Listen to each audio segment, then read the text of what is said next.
Hello everyone, I love Jurassic World Evolution 2. Y'all probably already know that, but it isn't perfect. I've already talked about many things I would change in this game. Dinosaurs I would redesign and dinosaurs I would add. But now I'm going to talk about gameplay features I would change. But before I start yapping, I have hit 1,000 subscribers.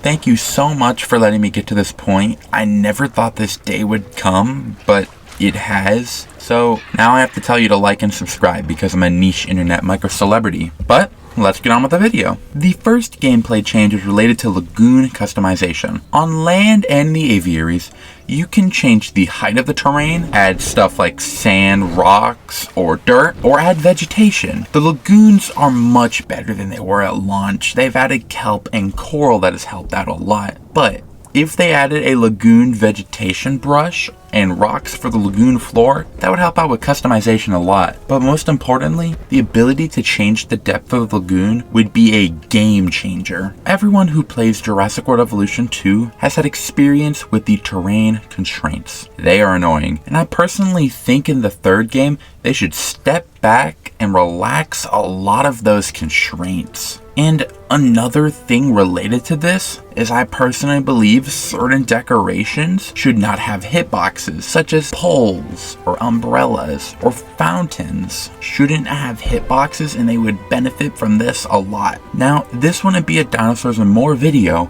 if I didn't talk about the animals, specifically their AI and behavior. Currently, when the animals get sick, they act the same.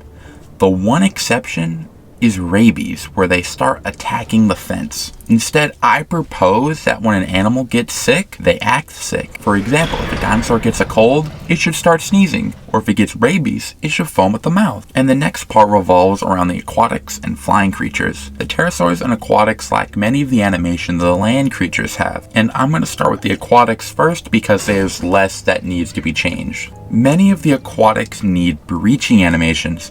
It is really weird to watch the aquatics not come for air when they are air-breathing animals. The next thing is giving aquatics the ability to eat already dead carcasses and giving the aquatics the ability to sleep like how dolphins would by shutting one eye and continue swimming. These few additions would add a lot of personality to the lagoon creatures. And for the pterosaurs, they just need a full rework. A lot of people have rightly stated that the pterosaurs should have the ability to walk on the ground. It is really weird to see Quetzalcoatlus fly everywhere, but there should be a spectrum. The larger the pterosaur, the more it should walk on the ground. For example, Quetzalcoatlus and Thanatos Dracon should spend the vast majority of their time on the ground, while creatures like Jahalopterus or Sungaripterus should spend more time in the air. The scientists in this game are certainly interesting. I personally think they're a little annoying to deal with, and they have no variability between them. One thing that I hope would improve the scientist is having them the ability to rest over time. So if you don't give your scientists a task for long enough, they will end up becoming well rested. Obviously keep the manual rest button, but this would be a great improvement. Another thing that could work is better control of the salary. I believe that there should be a salary slider for your scientist, and the more you pay them, the longer it takes to burn out, and vice versa. And finally, if your scientists are mistreated long enough, I believe they should have the ability to go on strike, and you should not be able to do research throughout the park. And this would continue until you meet their demands or come to a compromise. The next change is much simpler than my idea for the scientist. Just better control of the terrain features. The terrain features in Jurassic World Evolution 2 are a little lacking, and I personally think they should look towards Planet Zoo, another Frontier game. Giving you the ability to customize your parks even more would be a great addition to this game, and I don't really know where to put this, so I'm going to put it here. You should be able to change the depth of the water in ponds. The next change is also extremely simple. You should be able to see the skin of a dinosaur while you're choosing the skin in the hatchery. It doesn't need to be much.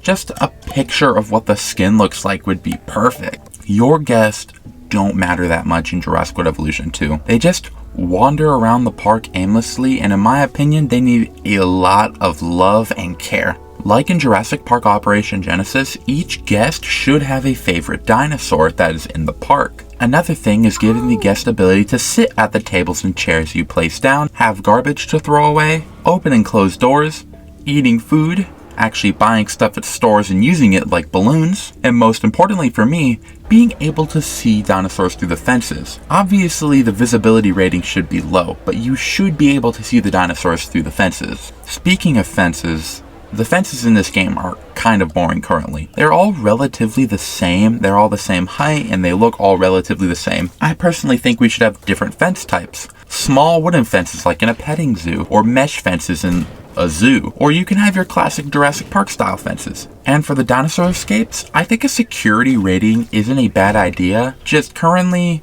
Australovenator has a higher security rating than Apatosaurus, and I think that's a little dumb. And you should also be able to give certain creatures the ability to step over these short fences, and decorations too. It's really weird to see a T-Rex blocked by a tiny little brick wall. Our final change is more interaction between the land, aquatic, and flying creatures. The most obvious change is giving certain creatures the ability to enter the lagoon, such as the Spinosaurids, Nothosaurus, Archelon, and some pterosaurs. Another change is that for these animals, they should be able to fish in the lagoon, and give Nothosaurus the ability to hunt goats. For my final idea, for pterosaur and dinosaur interaction, smaller pterosaurs such as Jahalopterus, the 2022 Dimorphodon, or Sungaripterus should have the ability to perch on large sauropods like Brachiosaurus. This would be a really cool feature and add a lot of personality to the pterosaurs and sauropods. That's my list of changes. Are there any that you believe should be on this list? Leave your answers in the comments below. And before you go, thank you so much for 1,000 subs. This is a dream come true of mine, and my life has been drastically changed because of YouTube. This milestone means the world to me, so thank y'all. Hope y'all enjoyed the video. Bye-bye, y'all. Have a nice day.